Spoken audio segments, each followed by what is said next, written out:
국무위원들 국무회의 후에 부서는 실제로 어떻게 이루어집니까? 부서는 국무회의를 마친 다음에 그 관계 장관들이 자기 집무실로 돌아가서 전자적인 서명을 하는 방식으로 이루어집니다. 그럼 이 사건 비상겸 선포 관련 국무회의 때 부서가 없었던 이유가 무엇이라고 생각하십니까? 제가 알기로는 부서의 시점에 대해서는 특별한 규정이 없는 것으로 알고 있습니다. 이번 비상겸과 같은 아주 특수하고 급박한 상황에서는 그렇기 때문에 부서가 사후적으로도 이루어질 수 있다고 개인적으로 생각을 하는데, 아까도 말씀드렸다시피 비상겸이 선포됐던 시간이 워낙 짧고 그 이후에 내란이다 뭐다 각종 혼란스러운 상황이 이어졌기 때문에 소관 부처에서도 부서를 한다는 것을 놓친 것이 아닌가 이런 생각을 합니다. 네. 부서라는 것은 대응 선포 같은 대통령의 법적 행위에 대해서 하는 거지, 국무회의록에다가 부서하는 거는 그건 전혀 아닙니다. 그건 아니죠. 네, 전혀 지금 아닙니다. 잘못 말씀하신 것 같아서. 아니 그러니까요. 국무회의록에 부서하는 거는 아니잖아요. 아닙니다. 네. 그러니까 계엄 선포면은 국방장관, 관계장관과 총리, 대통령이 하는데 그런 거는 사후에도 할 수 있는 문제예요. 네네. 그런 취지로 드린 말씀인데 약간 좀 오해가 있었던 것 같습니다. 국무회의 자체에 대해서는 부서가 없고요. 대통령의 행위에 대해서 부서를 하는 겁니다. 국무회의 심의를 거친. 네. 잠깐만요. 15분 이어서 쓰시겠습니까? 네, 이어서 쓰겠습니다. 그렇게 하십시오. 15분. 쪽지 관련해서 여쭤보겠습니다. 대통령이 평소 증인 포함 국무위원들에게 어떤 지시하실 내용이 있으실 경우에 보통은 어떻게 합니까? 전화로 합니까? 아니면 문건 같은 걸로 합니까? 그 면전에서 지시하실 때는 그냥 말씀을 하시고요. 그 다음에 경우에 따라서는 급한 일 같으면 전화로 말씀하시는 경우도 있으십니다. 그리고 보통은 이제 정식 개통을 통해서 지시사항이 이렇게 문서로 내려옵니다. 네. 증인은 비상계엄 선포 전후로 대통령 집무실에서 대통령 또는 국방부 장관으로부터 비상계엄과 관련된 어떤 지시사항이 기재된 쪽지 받으신 적 있으십니까? 전혀 없습니다. 그러면 대통령이나 국방부 장관이 쪽지를 주진 않았지만 보여주면서 어떤 지시 내용을 알려준 적은 있습니까? 그런 사실도 전혀 없고요. 이번 대통령에 대한 검찰의 공소장을 보니까 보여줬다는 얘기가 나오는데, 대통령이 주면 주지 보여주고 그렇게는 상식적으로 저는 납득이 안 갑니다. 네. 대통령이나 국방부 장관으로부터 언론사 등 특정 건물에 대한 단수에 대한 조치를 구두로라도 지시받은 적 있습니까? 전혀 없습니다. 그런데 언론을 보면 증인께서 소방청장에게 몇 군데 단수를 지시했다는 이야기가 계속 나오는데 소방청장과 통화는 하셨죠?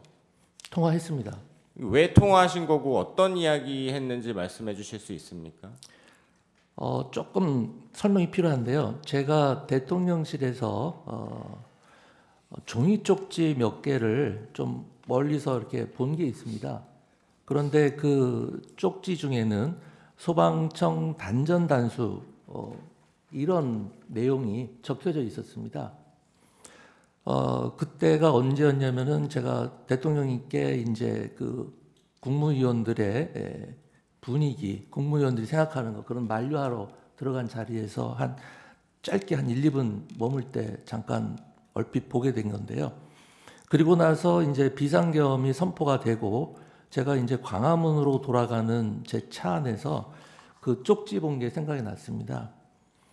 그런데 그 쪽지가 어떤 맥락에서 작성이 되고 어떤 의미인지는 잘 모르겠지만 제가 본 대로 만약에 단수를 소방이 한다고 할 경우에 이것을 무작정 하게 되면 거기 국민들에게 큰 안전사고가 발생할 수도 있겠다. 경우에 따라서는 큰 인사사고가 갑자기 단전단수를 하면 인사사고가 발생할 수 있겠다라는 생각이 들었고 사무실로 돌아가는 내내 그게 굉장히 마음에 쓰였습니다. 그래서 사무실로 돌아간 다음에 이제 큰 사건 사고고 접수된 거는 없는지 어떤 각종 시위나 충돌 같은 상황은 없는지 그런 상황이 전반적으로 궁금해서 제가 경찰청장과 소방청장에게 차례로 전화를 했습니다. 그래서 소방청장에게 전화하면서도 그런 것들을 물어본 다음에 아까 그 쪽지가 생각이 또 나고 걱정이 돼서 만일의 경우를 대비해서 국민의 안전에 대해서 최우선적으로 그리고 꼼꼼히 챙겨달라는 취지에 당부를 한 거고 뭐 언론이나 이런 데서 일부 보도되는 것처럼 제가 소방청장에게 단전단수를 지시한 것이 아닙니다. 아까 말씀드렸습니다만 행정안전부 장관에게는 소방청장을 지휘하거나 어떤 지시를 할 권한이 전혀 없습니다. 그리고 제가 2년 넘게 행정안전부 장관으로 재임하면서 역대 소방청장이나 지금의 허석권 소방청장님에게 어떠한 지시를 한다거나 뭘 하세요, 하지 마세요 이런 이야기를 일체 한 적이 없습니다. 만일 대통령께서 저한테 어떤 지시를 했다면 비상계엄이라는 그런 급박한 상황에서 제가 최대한 신속하게 소방청장에게 그러한 내용을 전달을 하지 대통령의 지시사항을 무려 2시간 넘게 뭉개고 있다가 소방청장에게 전화하는 기회에 갑자기 전달하지는 않았을 겁니다. 그리고 무엇보다 제게 소방청장을 지휘하거나 여태까지 그런 적이 한 번도 없었기 때문에 그런 얘기를 한다고 하더라도 제가 지시하는 형태가 아니라 대통령님의 지시사항을 내가 전달하는 것이다. 이렇게 얘기를 했을 겁니다. 그럼 증인이 보셨다는 그 종이 문건 대통령 아닌 다른 누군가가 증인에게 전달한 적은 없습니까? 전혀 없습니다. 그러면 그 종이에 적혀 있다는 지금 언론에 언급되는 몇몇 장소에 계엄군이 가지도 않은 거 알고 계시죠? 네, 알고 있습니다. 그럼 상식적으로 그 장소들에 대한 단전단수 얘기도 필요 없는 거죠? 그렇죠. 당연하죠. 단전단수 관련해서 대통령 지시나 국방부 장관 협조 요청도 따로 받은 적 없으시죠? 없습니다. 대통령이 단전단수가 만약에 필요했다라고 생각하면 증인에게 직접 지시를 하셨을 텐데 직접 지시하지 않으신 이유가 뭐라고 생각하십니까?